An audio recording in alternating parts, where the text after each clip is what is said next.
लोक कला केंद्र के प्रस्तुति।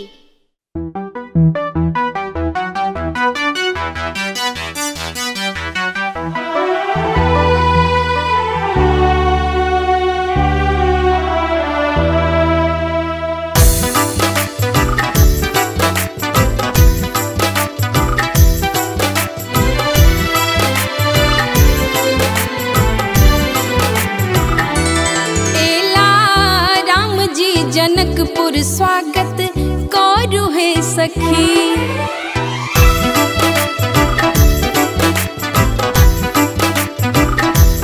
बेला राम जी जनकपुर स्वागत करू है सखी। रूप हिन कर छन मन भावन है सखी,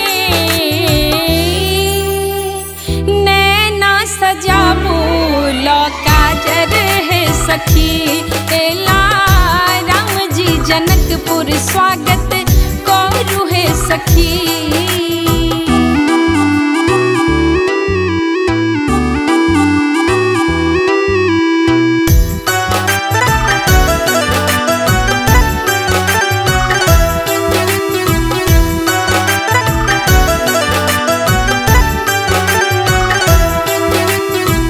कंचन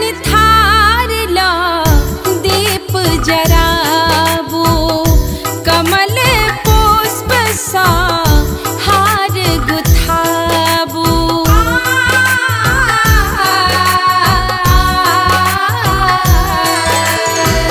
कंचन थार ला दीप जराबू कमल पुष्प सा हार गुथाबू। चम चम चमकी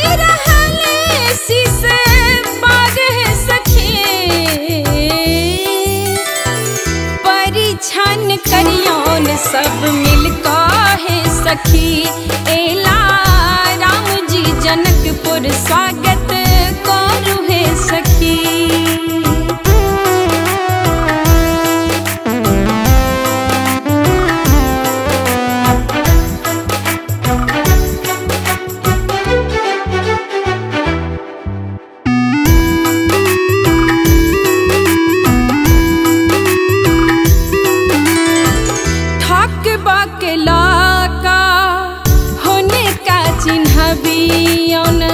मिथिला का सबटा रीत सिखबियौन,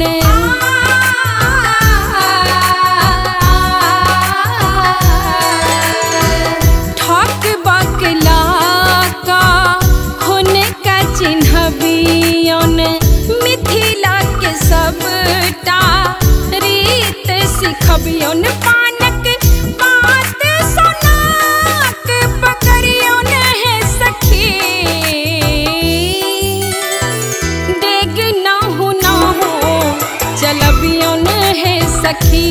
एला राम जी जनकपुर स्वागत करू है सखी। रूप हिन कर छन मन भावन है सखी, नैना सजाबू लौकाजर है सखी। एला राम जी जनकपुर स्वागत करू है सखी।